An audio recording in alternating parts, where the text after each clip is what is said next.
네, 성도님들 인사드리겠습니다. 안녕하세요. 네, 또 주일에 뵙고 오늘 또 수요일에 또 다시 뵙게 됐습니다. 네, 우리 반갑게 맞아주셔서 감사합니다. 네, 뒤에 어린 아이와 함께 2호 군이군요. 2호 군. 예, 반갑습니다. 호. 네, 오늘 저희들이 약속 위에 굳게 서리라라는 그런 주제로 저희들 수요일날 이렇게 1월달 또 새해를 맞아서 수요일에 이렇게 함께 모이고 있습니다. 오늘이 두 번째 이 주제로 함께 또 말씀을 상고하는 그런 시간이 되겠고요. 지난 주에는 우리 아브라함에게 주신 하나님의 약속, 아브라함과 약속하신 우리 하나님에 대해서 함께 또 살펴보았다면 오늘은 야곱과 더불어서 맺으신 하나님의 약속, 그 약속이 또 오늘날 우리에게 어떻게 또 의미가 있는지 함께 또 이 말씀을 통해서 교훈을 받는 그런 시간이 되겠습니다. 우리 창세기 28장을 펴주시면 감사하겠습니다. 창세기 28장이 오늘 저희들의 본문이 되겠고요. 1절부터 22절까지 되어 있는데 이 장은 한번 천천히 읽도록 하겠습니다. 구약성경 창세기 28장입니다. 새해 또 통독을 시작하신 분들이 계시다면 벌써 이 본문은 지나가셨겠습니다만 또 오늘 또 이 말씀을 한번 같이 다 읽어보면 좋을 것 같습니다. 제가 한번 천천히 읽을 텐데 우리 성도님들도 보시면서 읽으시면서 또 이 말씀 가운데 우리 성도님들 개인에게 또 특별하게 또 다가오는 말씀들이 있으실 수도 있겠다 생각이 듭니다. 읽겠습니다. 이삭이 야곱을 불러 그에게 축복하고 또 당부하여 이르되 너는 가나안 사람의 딸들 중에서 아내를 맞이하지 말고 일어나 밧단 아람으로 가서 내 외조부 부드웰의 집에 이르러 거기서 내 외삼촌 라반의 딸 중에서 아내를 맞이하라. 전능하신 하나님이 너에게 복을 주시어 내가 생육하고 번성하게 하여 내가 여러 족속을 이루게 하시고 아브라함에게 허락하신 복을 너에게 주시되 너와 함께 내 자손에게도 주사 하나님이 아브라함에게 주신 땅 곧 내가 거류하는 땅을 네가 차지하게 하시기를 원하노라. 이에 이삭이 야곱을 보내매 그가 밧단 아람으로 가서 라반에게 이르렀으니 라반은 아람 사람 부드웰의 아들이요 야곱과 에서의 어머니 리브가의 오라비더라. 6절입니다. 에서가 본즉 이삭이 야곱에게 축복하고 그를 밧단 아람으로 보내어 거기서 아내를 맞이하게 하였고 또 그에게 축복하고 명하기를 너는 가나안 사람의 딸들 중에서 아내를 맞이하지 말라 하였고 또 야곱이 부모의 명을 따라 밧단 아람으로 갔으며 에서가 또 본즉 가나안 사람의 딸들이 그의 아버지 이삭을 기쁘게 하지 못하는지라. 이에 에서가 이스마엘에게 가서 그 본처들 외에 아브라함의 아들 이스마엘의 딸이요 느바요의 누이인 마할랏을 아내로 맞이하였더라. 10절입니다. 야곱이 브엘세바에서 떠나 하란으로 향하여 가더니 한 곳에 이르러는 해가 진지라. 거기서 유숙하려고 그곳에 한 돌을 가져다가 베개로 삼고 거기 누워 자더니 꿈에 본즉 사닥다리가 땅 위에 서 있는데 그 꼭대기가 하늘에 닿았고 또 본즉 하나님의 사자들이 그 위에서 오르락 내리락 하고 또 본즉 여호와께서 그 위에 서서 이르시되 나는 여호와니 너희 조부 아브라함의 하나님이요 이삭의 하나님이라. 내가 누워있는 땅을 내가 너와 내 자손에게 주리니 내 자손이 땅의 티끌같이 되어 내가 서쪽과 동쪽과 북쪽과 남쪽으로 퍼져나갈지며 땅의 모든 족속이 너와 내 자손으로 말미암아 복을 받으리라. 내가 너와 함께 있어 내가 어디로 가든지 너를 지키며 너를 이끌어 이 땅으로 돌아오게 할지라. 내가 너에게 허락한 것을 다 이루기까지 너를 떠나지 아니하리라 하신지라. 야곱이 잠이 깨어 이르되 여호와께서 과연 여기 계시거늘 내가 알지 못하였도다. 이에 두려워 이르되 두렵도다 이곳이여 이것은 다름 아닌 하나님의 집이요 이는 하늘의 문이로다 하고 야곱이 아침에 일찍이 일어나 베개로 삼았던 돌을 가져다가 기둥으로 세우고 그 위에 기름을 붓고 그곳 이름을 베델이라 하였더라. 이 성의 옛 이름은 루스더라. 야곱이 서원하여 이르되 하나님이 나와 함께 계셔서 내가 가는 이 길에서 나를 지키시고 먹을 떡과 입을 옷을 주시어 내가 평안히 아버지 집으로 돌아가게 하시오면 여호와께서 나의 하나님이 되실 것이요 내가 기둥으로 세운 이 돌이 하나님의 집이 될 것이요 하나님께서 내게 주신 모든 것에서 10분의 1을 내가 반드시 하나님께 드리겠나이다 하였더라. 우리가 읽은 창세기 28장에는 하나님께서 야곱에게 나타나셔서 야곱에게 약속을 주시는 그런 장면입니다. 아주 유명한 그런 또 이야기이죠. 베델이라는 이 하나님의 집이라는 이 지명이 또 여기서 나오게 되는데, 그리고 이제 이후로도 하나님께서는 이제 자신을 가리키셔서 야곱에게 특별히 베델 하나님이다 이렇게 또 자신을 계시하시기도 합니다. 하나님께서 친히 이 야곱에게 처음 친히 나타나셨던 바로 그곳이 베델이고요. 이 베델은 사실은 그 성경에서 그 예루살렘 다음으로 많이 나오는 아주 유명한 그런 지명이기도 합니다.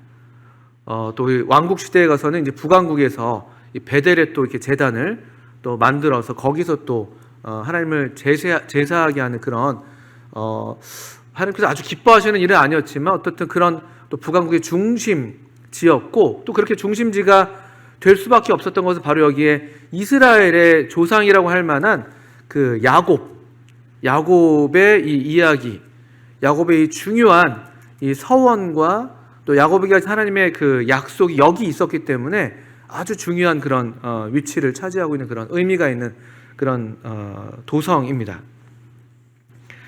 근데 여러분들 여기 다 아시는 대로 야곱은 지금 그 뜻밖의 여행을 지금 떠나는 중에 베델에 이르렀던 것인데요. 우리 성도님 중에서 이렇게 여행을 좋아하시는 분들이 더러 계신지 모르겠습니다. 여행 좋아하는 분도 계시고 또 좀 귀찮아하는 분도 계실 것이고, 또 여행을 이왕에 한다면 그래도 좀 좋은 숙소에서 좀 머문다면 괜찮을지 몰라도, 이 지금 사실 이 야곱의 이 여정은 그렇게 그 야곱에게는 달가운 그런 여행이 아니었어요. 여러분 다 아시는 것처럼 야곱이 이 여행을 기획했던 게 아니었습니다. 처음부터 야곱이 나는 결혼을 하기 위해서 저기 바다나람으로 가야겠어 이렇게 야곱이 생각했던 것도 아니에요. 야곱에게서 어떤 이 목적이 있어서 떠나게 된 여행도 아니었고, 그 앞선 이야기에서 우리가 다 아시는 것처럼 그 어머니 리브가죠. 리브가가 이 야곱과 에서의 이 불화의 그런 장면을 보고 에서가 이 야곱을 죽이려고 사실 했죠. 야곱이 아버지를 속여서, 물론 어머니가 이제 그렇게 부추겨서 그렇게 했습니다만, 아버지를 속여서 형 에서가 받을 축복을 다 이렇게 송두리째 빼앗아서 축복을 받았지 않습니까? 그 일로 말미암아서 야곱은 뜻밖의, 이게 이렇게 큰 일이 될지 야곱이 알았을지 잘 모르겠어요. 근데 이 에서의 반응이 뜻밖의 상당한 반응이었던 것을 우리가 좀 보게 되는데, 한번 잠깐 보시면 27장의 그 앞선 이야기인데요. 축복을 빼앗긴 이 에서가 야곱에 대해서 어떤 마음을 지금 품고 있나 보시면 27장 41절을 보십시오. 그의 아버지가 야곱에게 축복한 그 축복으로 말미암아 에서가 야곱을 미워하여, 전에도 그렇게 사이가 꼭 썩 좋았던 것 같지는 않아요. 그리고 이제 다 각각 아시는 것처럼 이 부모의 편에 이 에서는 아버지 이삭이 특별히 좋아했고, 야곱은 어머니 리브가가 특별히 좋아했던 약간 이렇게 역기능적인 그런 가정에서 이렇게 좀 삐걱삐걱대는 그런 가정 생활을 했던 것으로 보입니다. 전에도 물론 이렇게 사이가 썩 좋았던 것 같지는 않지만, 근데 41절은 좀 그게 정도가 더 심해졌어요. 야곱을 미워했는데 더 읽어보면요, 심중에 이르기를 아버지를 곡할 때가 가까웠은즉 내가 내 아우 야곱을 죽이리라 하였더니, 이게 그냥 하는 말이 아닌 거죠.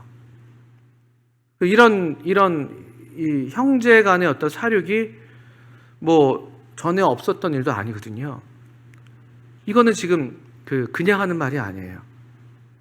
정말 그렇게 하겠다는 아주 강렬한 살의가 이 에서에게 있었습니다. 근데 이걸 사실 근데 심중에, 여기 보시면 41절 보시면 이제 에서는 심중에만 이렇게 얘기를 했다고 되어 있죠. 심중에요. 혼자서 마음을 품었던 것인데, 흥미로워요. 42절 보면 맏아들 에서의 이 말이 리브가에게 들렸다. 어떻게 이게 들리지? 심중에만 말했다고 되어 있는데, 심중에 이르렀다고 되어 있는데 모르겠어요. 이게 뭐 드러나지 않을 수가 없었던 것 같아요. 에서의 그 야곱을 향한 어떤 살기? 그게 왜 어머니가 그걸 왜 모르겠어요? 보는데 이게 그냥 보통 형제들이 그냥 치고받고 싸우는 그런 수준의 것이 아니라는 것을 이 리브가가 알았던 것 같아요. 아주 위태로운 상황이죠. 그래서 리브가가 사람을 보내서 42절에 작은 아들 야곱을 불러서 그에게 이르되 너의 형 에서가 너를 죽여 그 한을 풀려 하니. 이게 그대로 사실 그대로죠. 이 말 그대로가 정말 그렇게 이해가 되고 그렇게 받아들여지는 그런 참으로 참 뭐랄까요, 누구도 바라지 않았을 그런 상황에 지금 여기 이르게 된 것을 보게 됩니다. 참 슬픈 일이죠. 가정에서 있어서는 안 될 일이 어떻든 간에 뭐 잘잘못이 있겠습니다만 이런 일들이 일어났습니다. 그래서 이제 이 리브가가 급하게 43절 이후를 보시면은 그래서 이제 하란으로 가서 그 외삼촌, 너희 외삼촌 라반에게로 좀 피신해라. 44절, 엄마는 이렇게 생각했습니다. 너희 형의 노가 풀리기까지 몇 날 동안 그와 함께 좀 있어라. 몇 날. 그러니까 지금 이 당장의 분노가 보통의 것이 아닌 것은 알았지만 이것이 시간이 좀 지나면 그래도 괜찮아지겠지 하는 그런 희망, 어머니의 희망이죠. 시간이 지나면 좀 괜찮아지겠지. 몇 날 동안 좀 가 있어. 사실 몇 날이 근데 그 손가락으로 꼽을 만한 날들은 아니에요. 이미 그 하란, 이 야곱 가족이 머물고 있었던 브엘세바에서 하란까지의 거리가 한 800km 정도 됩니다. 지도를 보시면은 브엘세바는 이제 이스라엘의 가장 아래쪽이잖아요. 그 이제 브엘세바를 넘어가면 이제 애굽 쪽으로 넘어가는 그 남쪽 그 광야, 남쪽 광야를 이렇게 만나게 되는 것이죠. 그리고 바단 아람은 하란 또는 이제 바단 아람은 저 이스라엘 그 경계 너머의 북쪽입니다. 원래 이제 하란이죠, 하란. 가나안 땅이 아니죠. 그러니까 사실은 이 여정만 따져도 800km를 보통 그냥 걸어서 가는 거니까 걸어서 하루에 얼마나 갈 수 있을까요? 뭐 많이 가면 20km 정도, 30km 갈 수 있을까요? 뭐 걸어가는 건 뛰어가는 게 아니니까요. 직선 도로도 아닐 것이고 가는 거리만 해도 한 뭐 40일 이상 걸리는 그런 길 같아요. 그러니까 몇 날이라고 얘기했지만 사실 어머니 마음에도 뭐 아주 짧은 시간은 아니겠고 그렇지만 또 몇 날이라고 말할 정도면 또 아주 긴 시간은 아닌 그런 이제 예상을 했던 것 같아요. 그래서 45절에 너의 형의 분노가 풀려 네가 자기에게 행한 것을 잊어버리거든 하면서 이게 사실 굉장히 참 장래를 이렇게 좀 이렇게 전망할 수 없는 것이죠. 그냥 시간과 망각, 또 시간이 얼마나 오래 지나야지 이걸 잊어버릴 수 있을까요? 또 정말 시간이 지난다고 잊혀지기는 하는 건지 잘 모르겠습니다만 정말 막연한 그런 어떤 지금 이 위태로운 상황에서 피하기 위해서 막연하게 그냥 어쨌든 기약 없이 그냥 이 아이를 급하게 아들을 보내는 그런 상황이 된 것이에요. 그러니까 야곱의 이 여행은 지금 예정된 여행이 아니었습니다. 게다가 여러분 야곱의 성품이 어떤 성품인지 여러분들 다 아시겠습니다만 그 앞서서 보시면 우리 창세기 25장을 한번 보십시오. 또 야곱에 대해서 또 우리가 좀 생각해 볼 만한 부분입니다. 왜냐하면 이 베델에서의 이 극적인 하나님과의 만남의 배경이 됐던 이 여행이 이 야곱에게는 어떤 의미였는지 우리가 좀 생각해 볼 필요가 있기 때문에 그렇습니다. 창세기 25장 27절을 보시면 야곱과 에서가 이제 쌍둥이 형제로 자랐지 않습니까? 그런데 쌍둥이라도 너무 다른 것이죠. 우리 뭐 형제지간에 다 다른 것처럼요.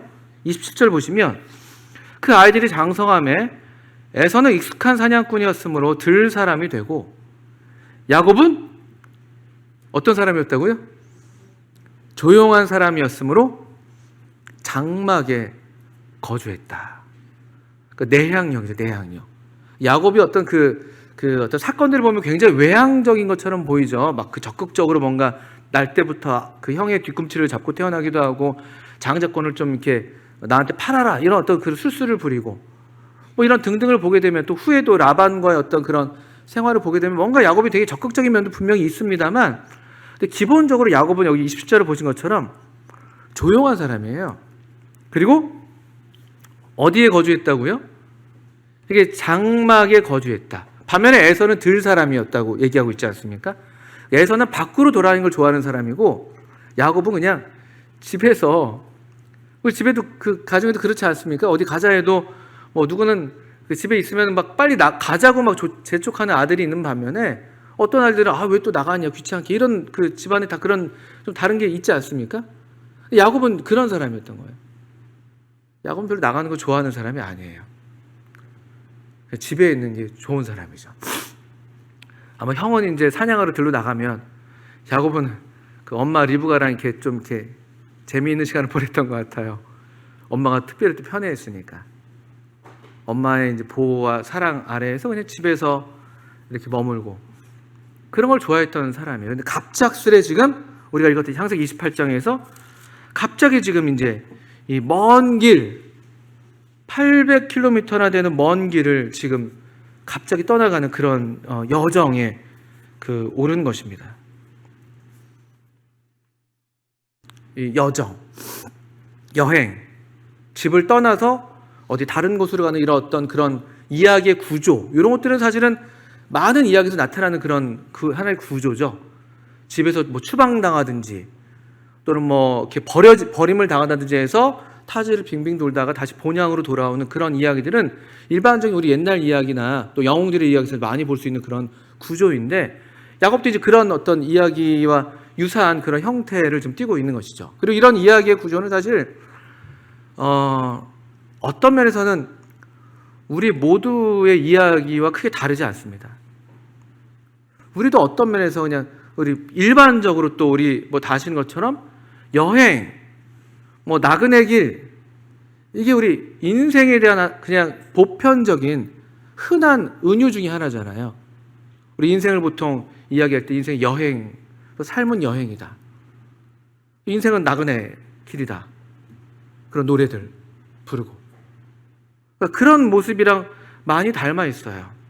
우리도 이제 어떤 순간에 사실 우리가 지금 주님 안에 있기 때문에 그래도 우리가 삶의 의미, 우리가 어디로부터 와서 어디로 가고 있는지 우리가 지금 알고 있고, 또 우리가 이 본문을 통해서 우리가 또 살펴보겠습니다만, 대부분의 사람들은, 우리도 그랬고요. 주님 안에 있기 전에는, 들어오기 전에는요, 우리도 그냥 어딘가에 툭 갑자기 내가 내 의지와 내 생각과 내 계획과 전혀 상관없이 그냥 툭 그냥 이 세상에 그냥 던져진 거거든요. 뭐 그렇게 말할 수 있는 것이죠.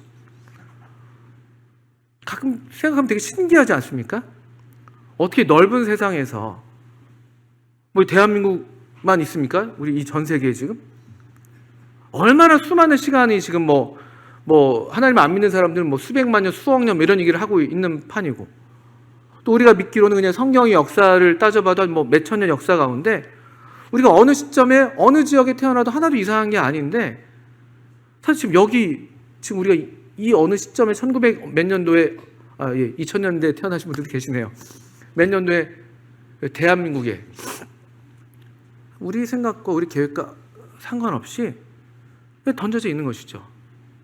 하나님의 은혜를 우리가 그래도 이렇게 지금 하나님을 만나서 또 어떤 뭐 가정을 이루기도 하고 또 하나님의 교회의 지체가 되기도 해 있지만, 또 얼마나 또 많은 경우에 그냥 내가 이게 내 인생이 어디에서 지금 출발해서 어디로 가는지 알지 못한 채 그냥 굴러가는 그런 삶이 얼마나 많습니까? 그게 대부분이죠, 사실은요. 야곱의 여행이 비슷합니다. 또 더 놀라운 것은, 우리 야곱의 이야기 좀 더 주목해 볼 만한 것은 10절 이후에 보시면, 야곱이 브엘세바에서 떠나 이제 28장으로 돌아오셔서요, 하란으로 향하여 가고 있습니다. 목적지는 알고 있어요. 야곱은 그래도 목적지가 있었습니다. 하란이라는 곳. 그런데 11절을 보십시오. 어디에 이르렀다고 되어 있습니까? 어디에 이르렀습니까? 한 곳이 한 곳. 자기가 어디에 있는지 몰라요. 한 곳이에요, 그냥. 여기가 어딘지도 모르는 어떤 지점에 있어요. 우리는 뭐 날짜를 꼽기도 하고 또 어떤 우리 어떤 그 살아온 여정에서 어떤 장소들을 우리가 다 꼽아낼 수 있지 않습니까? 내가 어디 있는지 뭐 물리적으로 우리가 다 알죠. 내가 살고 있는 지금 이 시간 2024년 오늘 1월 24일 내가 살고 있는 곳 저는 경기도 오산 그전엔 경기도 안성에 살았었고 그전엔 또 어디 살았었고 우리 물리적으로는 얼마간 다 그런 얘기들은 할 수가 있어요. 그런데 사실은 실제로 우리의 삶의 어떤 그 속을 들여다보면요 어디에 있는지 몰라요. 어떻게 보면요 내 삶이 내가 지금 어디에 와 있는지 이게 어느 지점인지 내 인생에서 얼마큼 와 있는 것인지 목적지에 얼마나 가까운 것인지 먼 것인지 또 여기가 어디인지 그럴 때가 얼마나 많습니까? 야곱이 그런 여정에 있어요. 한 곳에 이르러 있습니다. 우리는 알죠. 이제 성경을 통해서 이것이 베델이라는 것을 알고 있습니다. 베델은 브엘세바에서 한 75km에서 한 80km 정도 되는 거리에 있는 동네입니다. 그러니까 또 그 당시에 그냥 일반적인 어떤 사람의 걸음으로 생각해 보면 한 2, 3일 정도의 거리. 근데 아마도 지금 이 야곱은 대단히 급하게 좀 떠나온 것 같아요. 혈혈단신처럼 보이죠. 누가 함께 있다는 얘기가 없어요. 급하게 지금 엄마의 이 지금 재촉을 받아서 명분은 결혼을 위해서 간다고 하지만 사실은 좀 아주 급하게 지금 숨가쁘게 지금 집을 떠나온 것이에요. 그리고 2, 3일 정신없이 아마 왔을 것 같아요. 방향은 북쪽이죠. 방향 하나 아는 것이죠. 하란. 북쪽을 향해서 정신없이 내달았던 것 같습니다. 그리고 왔는데 이거 어딘지도 모르는 어떤 지점에 이르렀고요. 11절을 보시면 해가 졌어요. 해가 졌어요. 낮이면 우리도 그렇지 않습니까? 좀 낮에 좀 그래도 밝으면 눈에 보이는 것들도 있고 그래도 좀 마음들이 좀 이런저런 또 호기심도 생기고 마음이 좀 덜 가라앉는 면이 있겠습니다만 뭐 이 밤이 첫날 밤은 아니겠습니다만 지금 이제 어떤 이런 나름의 어떤 시간과 또 이런 어떤 장소 이런 것들을 인식할 정도라는 것은 어느 정도의 정신이 든 건데 아주 급하게 이제 나왔겠습니다만 근데 해가 져서 자기의 이제 그 비참한 처지가 뭐 물리적으로는 보이지 않는다 할지라도 정말 피부로 또 온몸으로 체감되는 어떤 그런 시점에 이르렀던 것 같아요. 거기서 유숙하려고 그곳에 한 돌을 가져다가 베개로 삼고 거기 누워 잠듭니다. 이게 무슨 돌침대 이런 것처럼 몸에 좋은 거니까 돌베개 이런 게 아닌 걸 다 아시지 않습니까? 돌베개 거기서 유숙하려고 그냥 이거 말이 유숙이죠. 노숙하는 거예요. 노숙이요. 노숙 그렇지 않습니까? 어디 그냥 손에 잡히는 그 돌 베개 삼을 만한 돌 그러니까 뾰족하진 않았겠죠. 그래도 베개 삼을 정도니까요. 그렇지만 그게 얼마나 사실 불편하겠습니까? 그냥 내가 가져온 베개도 아니고 그냥 그래도 맨들맨들한 거 하나 잡아다가 베개 삼는데 얼마나 뒤척이는 밤이었겠어요. 그리고 이 밤이 그리고 저는 안 가봐서 모릅니다만 이스라엘의 그냥 이 들판 이게 그냥 잘 곳이 아니잖아요. 그 황야에 가까운 그런 지역일 텐데요. 밤에는 굉장히 추운 기온이 또 확 떨어지기도 하고 또 그 벌레들도 많을 것이고 또 야생 동물들도 있고 굉장히 위험한 그런 환경에 그냥 자기 자신이 있는 것인데도 그럼에도 불구하고 그냥 베개로 삼고 돌로 베개를 삼고 거기 누워 아주 놀라운 말씀이에요. 11절에요. 잤어요. 그러니까 얼마나 고단하고 피곤한 그냥 이 와중에 그런 비참한 자기 신세를 한탄하면서 그럼에도 또 이런 아주 열악한 환경 가운데도 그냥 누워서 잠이 들 정도의 그런 지금 상황이 바로 이 지점인 것을 우리가 보게 되는 것이죠. 이 야곱의 인생에서는 어쩌면 이제까지 그의 삶 가운데 최악의 순간이었을 거예요. 최악. 아까도 얘기했지만 집에서 남부러울 것 없이 엄마 사랑 받으면서 그렇게 그냥 편안하게 자랐던 먹을 것도 풍족하고 입을 것도 풍족하고 뭐 하나 남부러울 게 없었던 그런 한 집안의 이 아들이었는데, 여기 지금 한 들판으로 그냥 내동댕이 쳐져 있는 것이죠. 자기 의지와 상관없이. 자기가 캠핑을 떠나겠다고 지금 짐 싸온 게 아니란 말이죠. 아주 최악의, 어쩌면 야곱의 최악의 순간이었을 겁니다. 이게 그냥 외부적인 면에서도 그렇지만 그의 내면은 더 말할 것도 없었다고 생각이 들어요. 아까 우리 배경이 됐던 그 형과의 그 관계를 생각해 본다면요, 어떤 마음이었겠습니까? 그 집을 떠나오면서 야곱은 어떤 마음이었을까요? 한번 생각해 보시죠. 저는 죄책감. 내가 왜 그랬을까? 내가 형한테 왜 그랬을까? 엄마가 그러라고 했지만 내가 꼭 그래야만 했을까? 그런 마음들 크지 않았을까요? 또는 억울함? 왜 내가 이런 꼴을 당해야 되지? 왜 형은 나한테 이렇게까지 해야 되는 것이지? 나는 그냥 엄마가 하라는 대로만 했을 뿐인데? 또는 분노? 형에 대해서? 또는 엄마에 대해서? 아버지에 대해서? 자기 자신에 대해서? 그런 마음들. 그 자신의 이 지난 날, 지금 2, 3일 떠나온 그 어간에, 그리고 여기 한 지점에 이르렀을 때, 한 곳에 이르러서 그가 지난 날을 생각할 때 얼마나 그 마음에 사무치는 것들로 가득했을까. 그런 생각 해보게 돼요. 그의 과거에 대해서는 그렇죠. 또 그의 현재에 대해서는 어떻습니까? 현재에 대해서. 지금 현재 그래서 결국 그는 여기 지금 집을 떠나와서 아주 두려운 상황에 있는 거예요. 이 들판에 아무도 없이, 아무런 보호도 없이, 이 밤에 어떻게 돼도 모를, 내가 여기서 사라지고 내가 여기서 뒤집히게 밥이 돼도 아무도 그거를 알 길도 없고 알 수도 없는 그런 막막한 외로움, 또 그런 두려움. 참 이 야곱의 이런 우리가 상상하는 것이지만 그런 감정들은 참 우리가 이제 상상하기 어렵죠, 사실은요. 그리고 우리 삶에서 이런 경험들을 얼마나 비슷하게 할 때가 있는지, 또 이런 경험이 없기를 또 바라기도 하고, 우리 자신은요. 장래에 대해서도 마찬가지예요. 과거와 현재뿐만 아니죠. 미래를 그렇다고 이 장밋빛 인생을 보장할 수나 있나요? 그 먼 하란까지 그래도 무사히 갈 수나 있을까?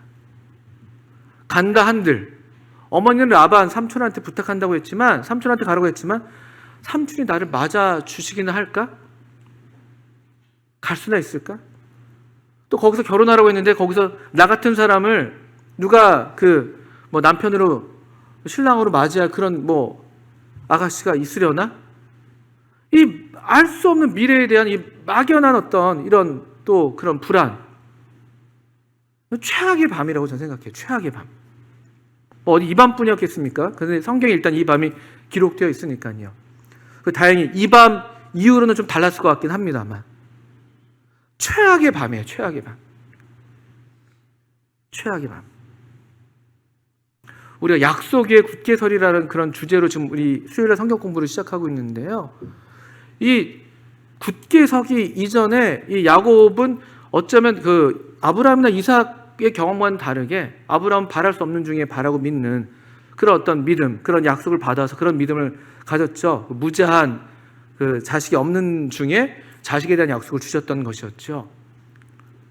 근데 그것에 비해서 야곱의 이 흔들림, 전혀 굳게 설 수 없는, 굳게 모든 지지가 다 지금 무너져 있는, 바깥으로도 그렇고 가족, 인간, 사람에게 기댈 사람도 없고, 또 지금 주변 환경도 그렇고, 자기 자신을 봐도 내가 우리 보통 이야기처럼 내가 한번 힘내서 한번 하면 할 수 있어, 그런 수준의 어떤 마음을 가질 수 없는, 어디 하나 흔들리지 않는 게 하나도 없는, 다 기댈 데가 없는, 완전히 무너져 있는 그런 상황에 있었을 것으로 우리가 생각할 수 있습니다.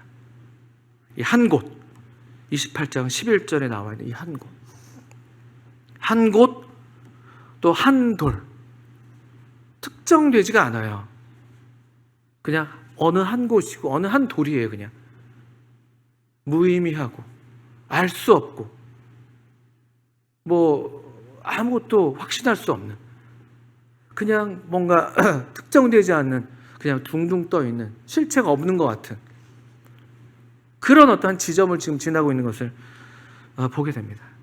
그리고 이런 경험들이 어쩌면 저나 성도님들 뭐 정도가 다를 수는 있겠지만 이런 비슷한 경험들을, 이 비슷한 어떤 경험들, 순간들을 지날 때가 있는 것이죠. 우리도 어떤 한 곳에 이르를 때가 있습니다.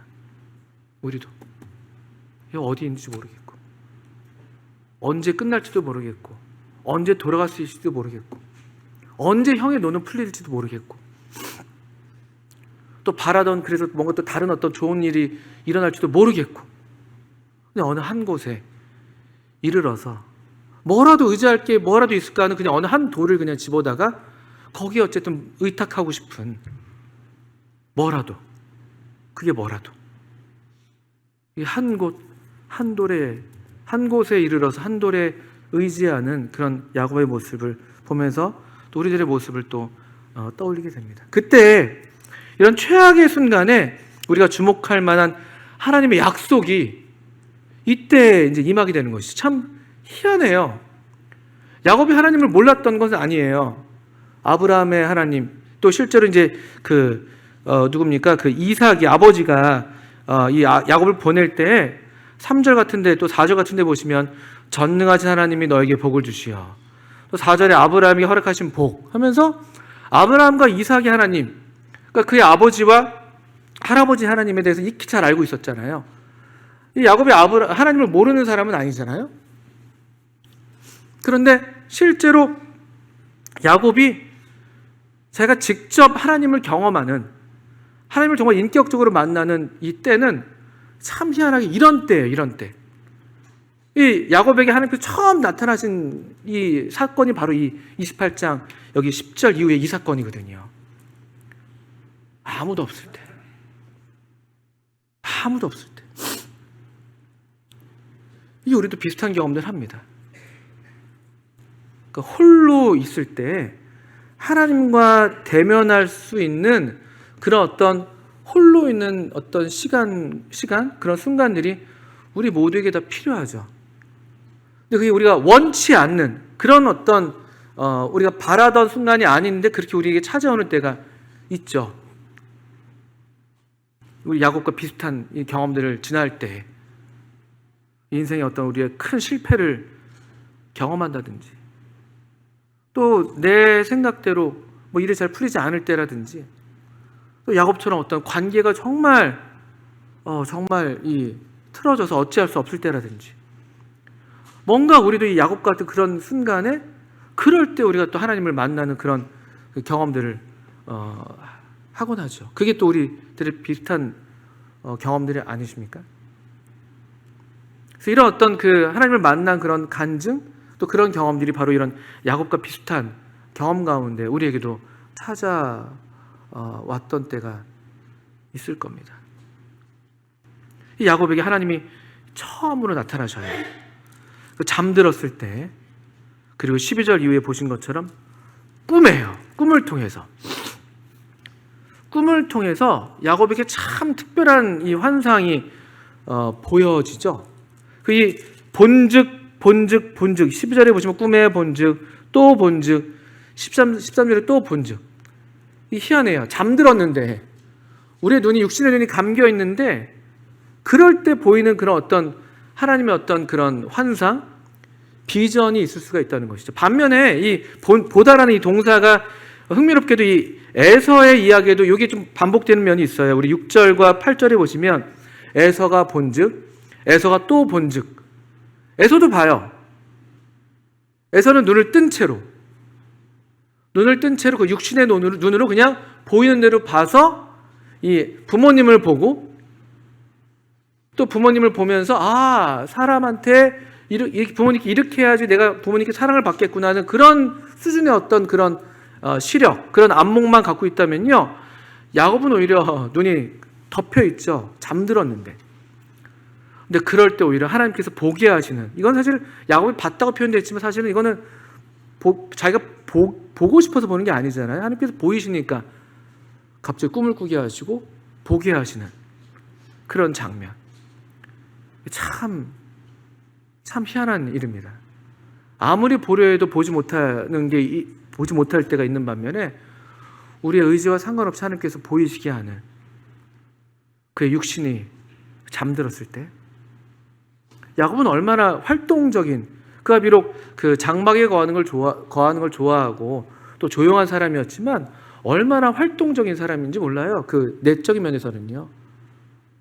그래서 자신의 어떤 그 생각과 계획을 따라서 얼마나 그가 그 여러 활동들을 했습니까?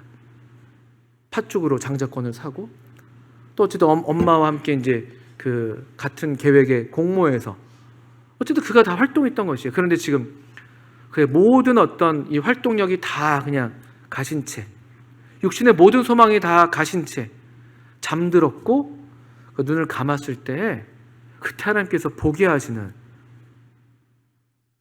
이게 성경의 하나의 원리인 것 같아요. 우리의 육신이, 우리 자아가 너무나 강할 때, 내가 뭐 할 수 있고 내가 뭘 다 한다고 할 때는 이게 그렇게 해서 손을 대면은 더 이제 막 안 되는 경우가 얼마나 많은지. 내가 손을 대서. 근데 반면에 내가 두 손 두 발 다 들고 어떤 힘조차 이제 남아있지 않아서 이 야곱처럼 풀썩 주저앉게 되고, 하나님께 기도를 할 힘조차도 없이 그냥 주저앉아 있고 널브러져 있는 거 아니겠습니까?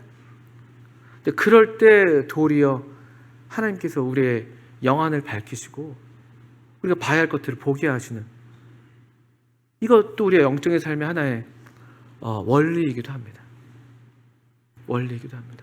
저 얼마 전에 어느 자매님한테 얘기를 듣는데 그 자녀 교육에 대한 얘기를 하시더라고요. 그래서 아무리 제가 하려고 하다가 어릴 때 아이들 붙들고 엄청 열심히 하셨다고 그러더라고요. 그러다 두 손 두 발 다 들었다고. 그래서 내가 못하니까 이제 하나님이 하시겠다고, 하나님께서 하셔야만 되겠다고, 이렇게 하면서 하나님께서 일하시는 것들을 이렇게 짧은 시간에 좀 얘기하는 걸 들었었어요. 그런 경험들 우리가 어떻게 할 수가 없을 때가 있거든요. 근데 그때 오히려 우리의 최악의 순간이 우리에게는 그게 최악처럼 보이지만 하나님께는 그게 최소한의 순간이 될 수가 있는 것이죠. 하나님은 그 전에 야곱에게 자신을 나타내 보이지 않으셨어요. 그 전에. 오히려 이때에 하나님께서 야곱으로 꿈을 꾸게 하시죠. 꿈꾸는 건 그래서 야곱이 아니에요. 꿈꾸는 건 요셉이 아니에요. 꿈을 꾸는 건 하나님이세요. 하나님. 우리를 꿈을 꾸게 하시는 것이죠. 이 꿈을 꾸게 하셔서 하나님께서 그 꿈을 통해서 야곱에게 보이시는 이런 한 환상이 있는 것이죠. 사닥다리가 땅 위에 서 있는데 12절 이후에 보시면 땅 위에 사닥다리가 있고요. 꼭대기가 하늘에 닿아 있습니다. 이건 이런 사다리가 어디 있겠습니까? 그렇죠? 이게 계단으로 보통 이해하기도 해요. 그 당시에 건축 양식이 지구라트 양식이라고 해서 이렇게 계단 형태로 이렇게 올라가는 그런 양식이어서 우리 지금 사다리 같은 이런 느낌보다는 이제 계단으로 보통 이해를 하는데요. 어떻든 간에 땅 위에 서 있는 그 계단이 하늘에까지 닿아 있고요.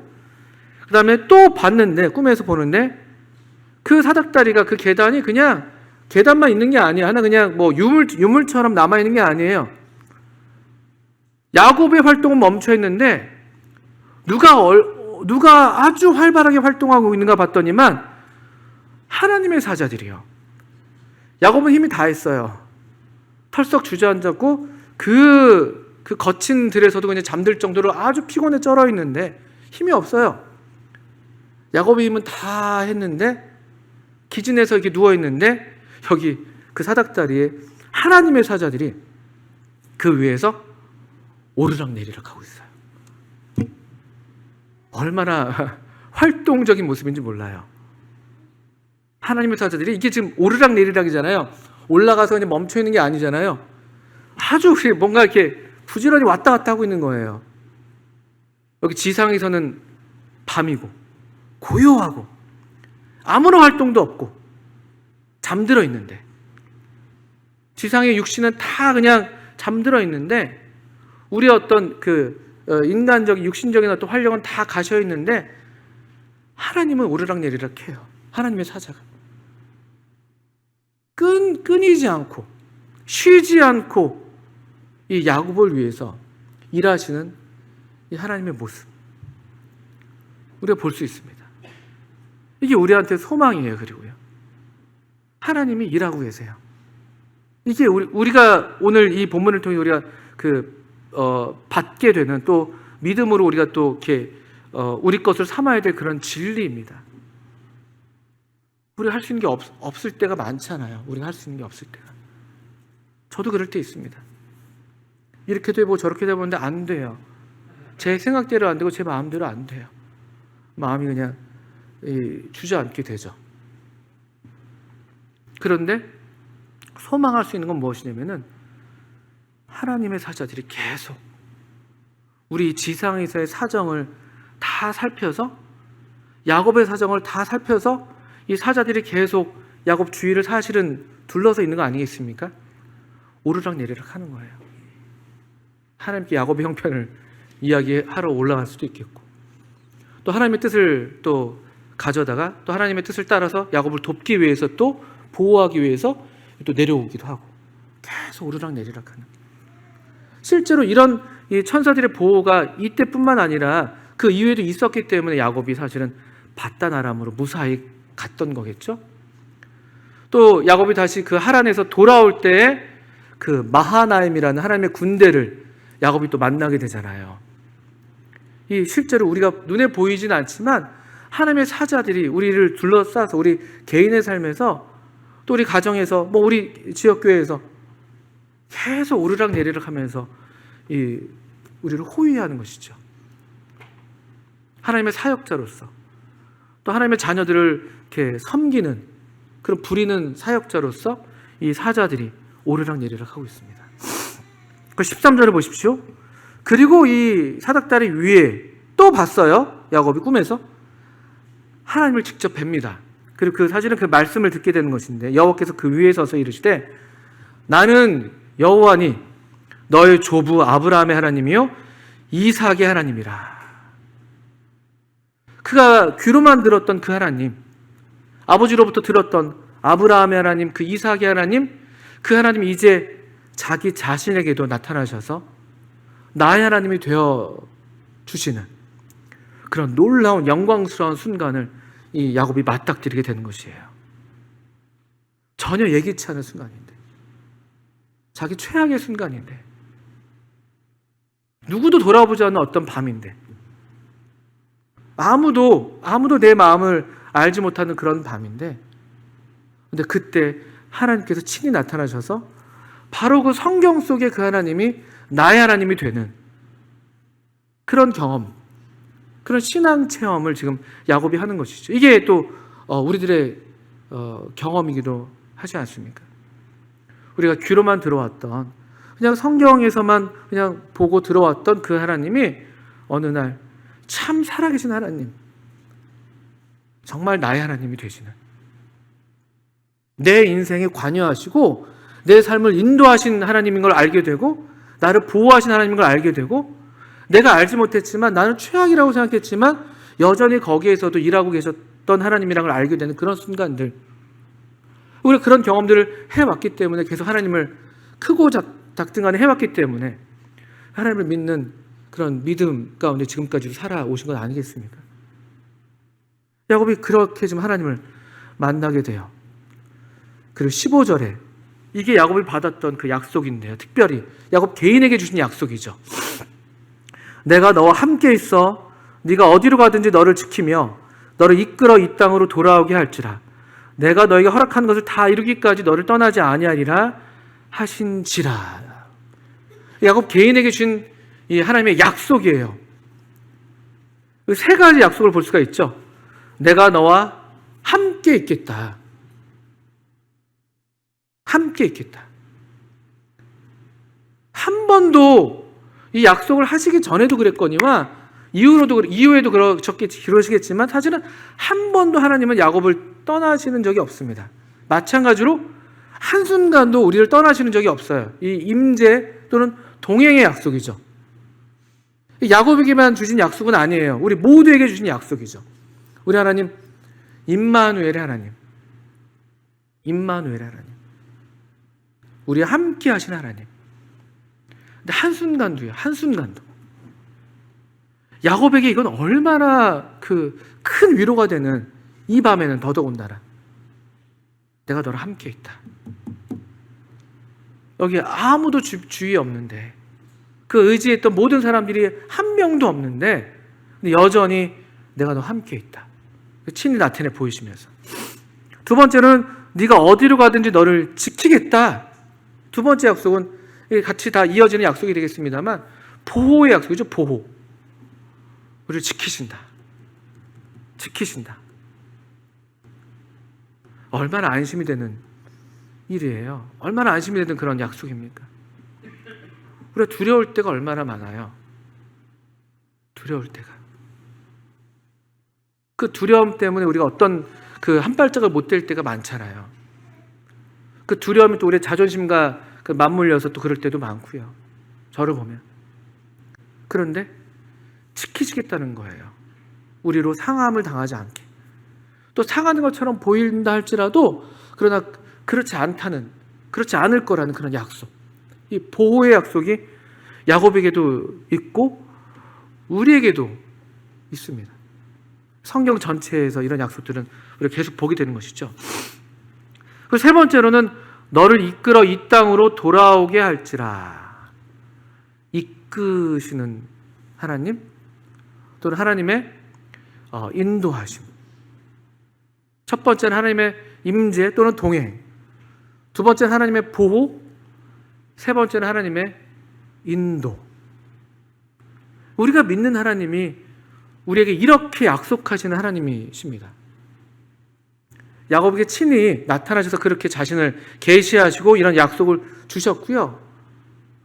또 그 다음 또 보시면요, 내가 너에게 허락한 것을 다 이루기까지 너를 떠나지 아니하리라 하신지라. 네 번째 이 부분까지 우리가 생각해 본다면 하나님의 성취죠. 성취. 너에게 허락한 것을 다 이루기까지. 이게 우리 삶을 향한 하나님의 약속이, 여기 야곱에게 주신 약속이 우리 삶을 향한 하나님의 약속이에요. 우리 모두를 향한 하나님의 약속이죠. 그러니까 성도의 삶에는 이 약속이 있기 때문에 우리가 낙심하지 않을 수가 있습니다. 절망하지 않을 수가 있어요.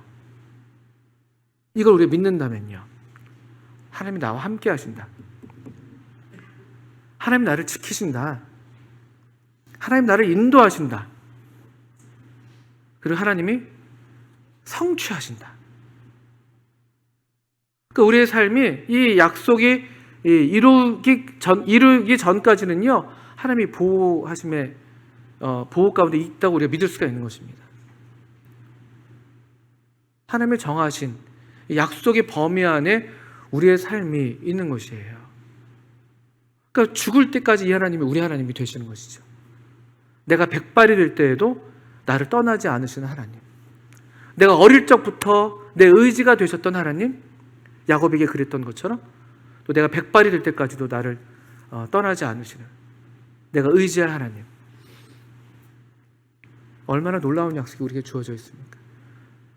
이 야곱에게 이 약속을, 우리가 지금 이 말씀을 통해서 야곱에게 준 약속을 우리가 보고 있는데요, 저는 하나 좀 다른 측면에서 마지막으로 다른 시선에서 한번 생각해 볼 수 있는 게 있다면, 저는 이제 리브가, 야곱의 어머니 리브가가 야곱을 보낼 때 그 엄마 마음은 어땠을까 생각도 들어요. 그 애지중지하는 그 아들을 먼 타향으로 보내는 거잖아요. 마리아 그냥 며칠간만 좀 있다 와라.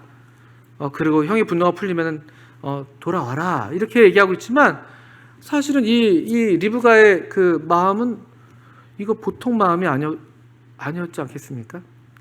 아들이 잃을 수 있는 그런 마음을 가질 수 있었을 텐데, 이건 이제 우리가 이제 이 모든 성경을 다 아는 입장에서 생각해 볼 때 또 교훈이 되는 것이 있다면, 우리가 우리 자녀들에 대해서라든지 또 우리 성도들에 대해서라든지 우리가 리브가 같은 입장에 있다면은 이 말씀이 우리에게 위로가 될 수 있습니다. 만약에 리브가도 이 사실을 알았더라면 얼마나 그 마음이 위로가 됐겠어요. 제가 우리 노명철 형제님 그 이스라엘 이제 갈 때 이 말씀이 생각나서 이 말씀을 이렇게 좀 일러줬던 기억이 있습니다. 그 이 말씀을 제가 또 언제 저한테 개인적으로 제가 이 말씀이 저한테 왔었냐면요. 제가 결혼했을 때 어느 형제님께서 제게 성경책을 선물로 주셨어요. 그 성경책 맨 앞에다가 이 말씀을 이렇게 휘 갈겨 주셨습니다. 왜 그런 말씀을 제게 주시면서 성경책 주셨는지 모르겠어요. 근데 점점 더 그 마음을 좀 알 것 같아요. 그리고 저도 감히 우리 명철 형제에게도 이 말씀을 적어주면서 이 약속에 우리 형제의 삶을 의탁하게 되고, 또 어디 그뿐입니까? 어디 우리 그 형제님만 그러겠어요? 우리 모든 성도님들에게 다 이 말씀이 적용될 수 있는 말씀입니다. 우리가 의지할 수 있어요.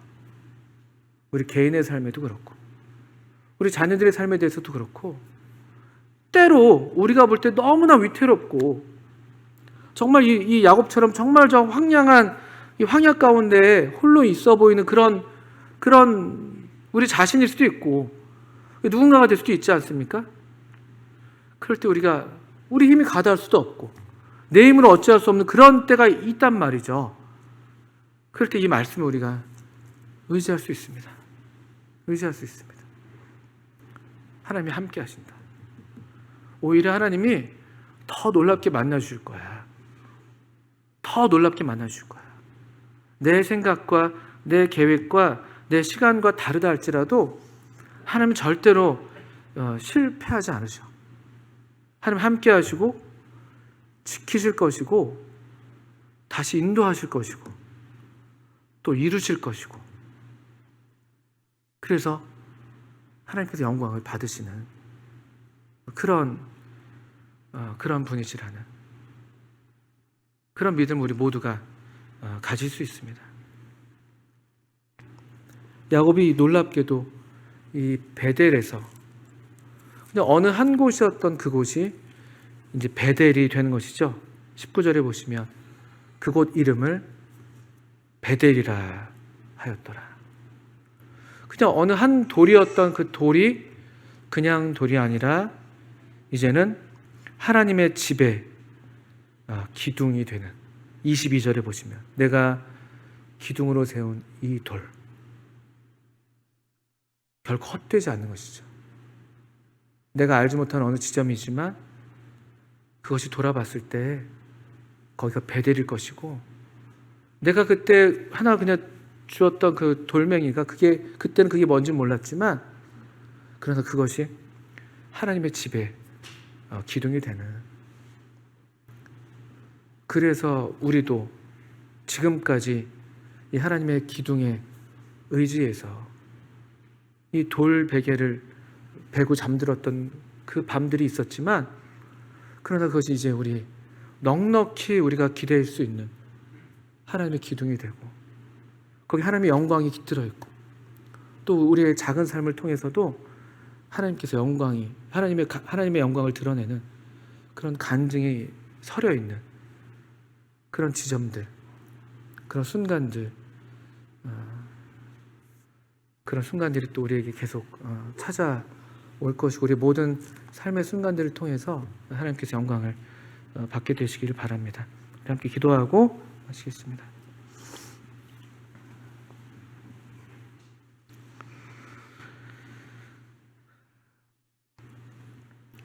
하나님 아버지,